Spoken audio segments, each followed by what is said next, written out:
When I was 18, graduating high school, I really had no idea what I wanted to do.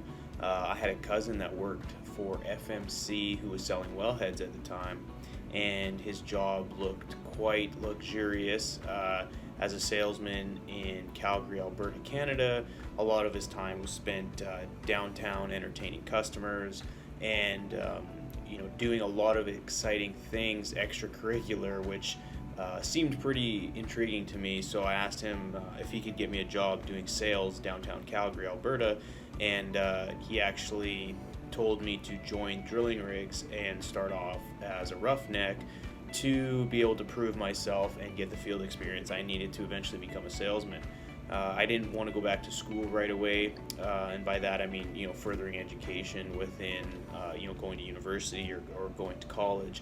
So I elected to go into the field, and really for me it was driven by income. I knew I could make a lot of money without a college degree, and so I decided to pursue that, and that's really what that's really the driving force behind it, was to eventually get a job in sales in the oil and gas industry, along with making a great income at the age of 18 years old.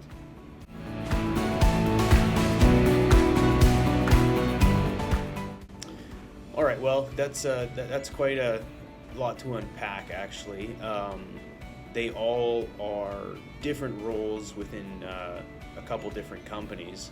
Starting off with a floor hand, that would be on a drilling rig, an entry-level position where you spend a lot of your time on the drilling rig floor, which is where the drill pipe goes in and out of the floor as you drill. More pipe gets added, and you keep going deeper and deeper. A lot of that is labor-intensive. You're basically the low man on the totem pole on a drilling rig, and you do everything from cleaning to working with tools, fixing equipment, connecting drill pipe, disconnecting drill pipe, helping anyone on location that comes on with their tools. So it's basically you're a laborer on a drilling rig. Moving on to well data technician, drilling fluids engineer. That is a well data technician is someone who provides technical support from a drilling fluids standpoint. You're collecting a lot of the field data, organizing it in a manner that helps tell a story. You're also gathering data to provide to the account managers and people that are dealing with oil and gas companies, whether it's for planning, whether it's for troubleshooting, operational support. And so you're really kind of the nuts and bolts from a technical standpoint, putting together presentations, looking at offset well information to help better plan future wells. And drilling fluids engineer, that's actually a field role. So a fluids engineer is someone that works on a drilling rig that represents a drilling fluids company, and they do all the testing and executing of the drilling fluids program. So they'll test the fluids multiple times a day for key properties such as fluid density, fluid rheologies, fluid loss control rates, things of that nature. And they also deal with the on-site company representative who typically works for the operator. There's a lot of interaction to make sure that whatever fluids that are on the rig that are being pumped down hole match the requirements that the oil and gas company have set. Account manager, that's my current role right now, which is mixed in with a little bit of sales and business development. I'm basically the interface between the oil and gas company and the drilling fluids company. So a lot of my time is spent dealing with the operator, which is the oil and gas company, making sure that everything going on in the field is being executed as per planned. I also deal internally with my own people, with operations, making sure that things are going smoothly out in the field. And I deal with pricing to make sure all the commercial terms are set properly. I also am responsible for continuing sales and business development amongst the current customers we have, along with any potential customers that we see are in the marketplace that may require our services. Hopefully that answers that.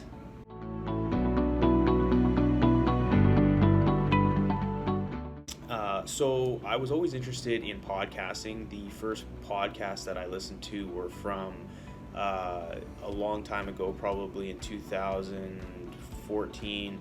Were more focused on fitness. Health and fitness podcasts were quite popular back then and still are.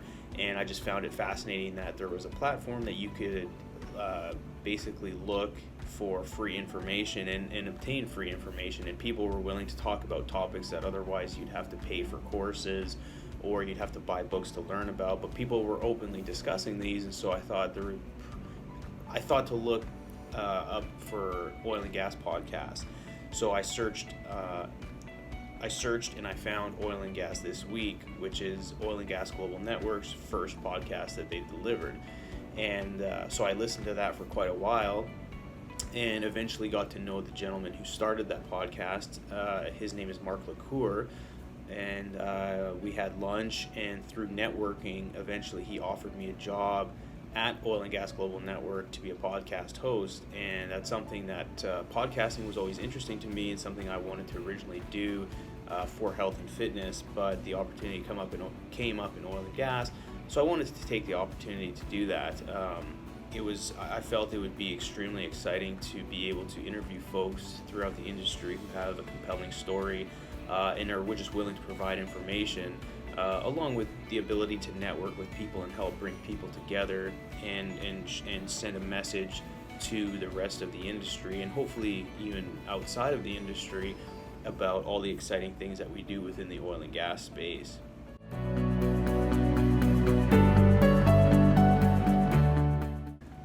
That's a very good question. I think it's more important now than it ever has been. A lot of that is due to the negative perception that we have from social media and just media in general. Even considering Wall Street. Wall Street has pulled out a lot of money that they've been investing historically in oil and gas due to our balance sheets. Now, how does that come back to storytelling? Well, in order for people to believe in an industry, it's important that they understand what the industry is doing and how it brings value to our day-to-day lives. On a very fundamental level, how we live our lives day to day, whether it's driving, whether it's the shoes on our feet, the cell phones that we have, anything that we have has a hydrocarbon backbone. Even crops for spraying pesticides or any with regards to food, it still requires oil and gas, because you need tractors and things that are burning fuel to operate, and so it touches basically everything in our current societies. So how storytelling is important is really trying to explain how everything is connected. That's more on a supply and demand level. So again, we've done a poor job as an oil and gas industry telling the positive stories that we have that have actually helped the economy and helped the world advance to where we are today. And so I think the more people that tell the positive stories about what we do, and not necessarily constantly defending things that may accidentally happen, like oil spills, explosions. Every industry has their downfalls, and certainly oil and gas has we've kind of got a bad name amongst a lot of the younger generation. But I think primarily it's due to media telling not the full story about who we are and what we provide to the world. So I think storytelling is extremely important. I wish more large companies, and even any company for that matter within oil and gas, should be telling their story and how they're tied into the whole ecosystem, and how we do it safely, how our most companies, their main focus is health, safety, and environmental, but we don't talk about that much. I think we should tell more, and we should do more to expose people to more positive attributes to our industry.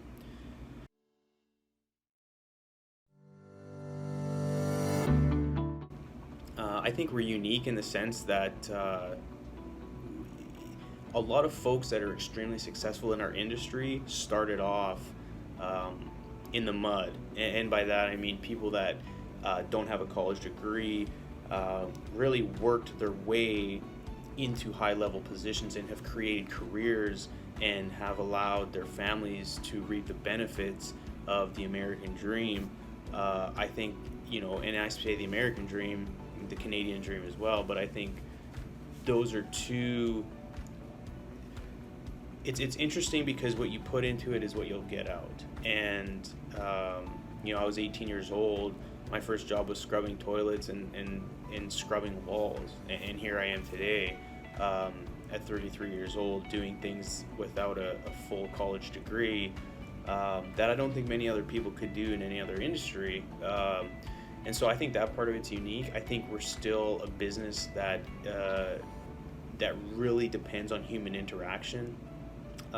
We're slow to adopt different technologies, and I think that makes us unique because that creates so much more opportunity for the future.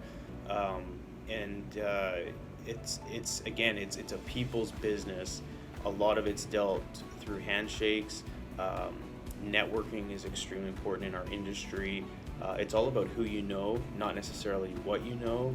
And so a lot of time and energy is focused on networking and bringing people together, which, again, I've only been in oil and gas, so I can't speak for any other industries, but talking with friends and families throughout other industries, I find that that's quite a unique attribute to our industry.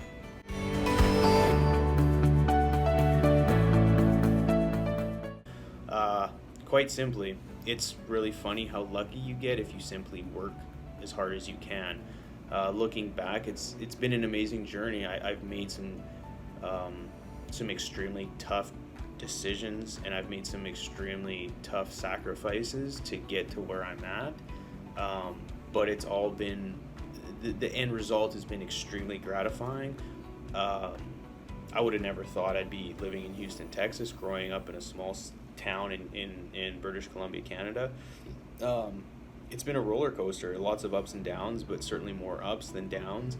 And again, it's in life, however much effort you put in is what you'll get back.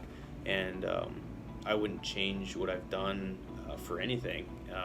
It's served me well for my family.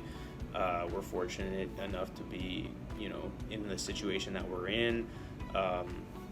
And so I think without the oil and gas industry, I'm not sure where I'd be at today, but I think that I've capitalized on every opportunity that's been presented to me, and it's done extremely well for myself and my family.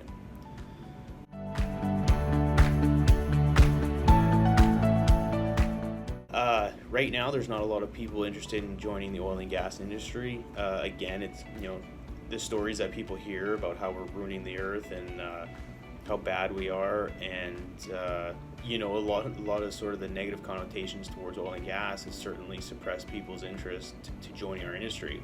But what I will say is, because of that, there's a huge demand for quality talent entering the industry right now. Like I said before, there is in the oil and gas industry historically is very risk adverse. We don't like change.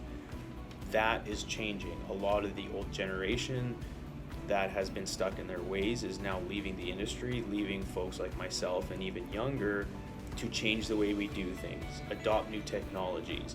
I would say that oil and gas within the next 10 to 15 years is going to be the next Silicon Valley. I think there's going to be a lot of people that want to enter our space, not necessarily to turn wrenches and drill wells, but more from a technology standpoint.